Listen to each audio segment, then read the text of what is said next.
ஓம் நம சிவாயா யூடியூபர்ஸ் அன்பர்களுக்கு இனிய காலை வணக்கம். 11th அக்கௌண்ட்ஸில் எடுத்துக்காட்டு 9. எப்போவுமே நம்ம ரொக்கம் பற்று முதல் வரவுன்னு எழுதுவோம். இந்த கணக்கை பாருங்கள். ரொக்கம் மற்றும் சரக்குடன் வியாபாரம் தொடங்கியிருக்காங்க.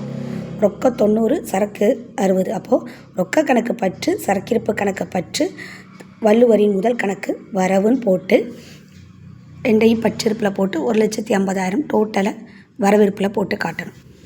எக்ஸ் நிறுவனத்திடம் 20 ஆயத்த சட்டைகள் கடனுக்கு வாங்கியது. கொள்முதல் கணக்கு பற்று எக்ஸ் நிறுவன கணக்கு 10,000.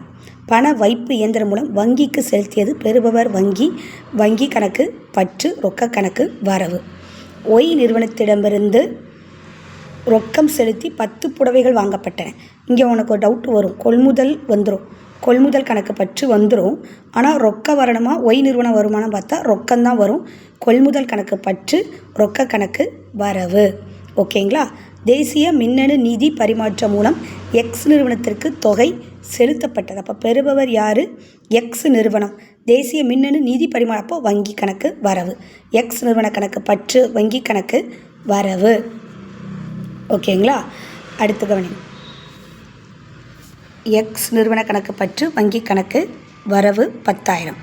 அடுத்து கடனுக்கு விற்பனை செய்தது. அப்போது ஏ நிறுவன கணக்கு பற்று விற்பனை கணக்கு வரவு 4,000. ஓகேங்களா? பண வைப்பு இயந்திரத்தின் மூலம் செலுத்தியது ஏ நிறுவனம் செலுத்த வேண்டிய தொகையை.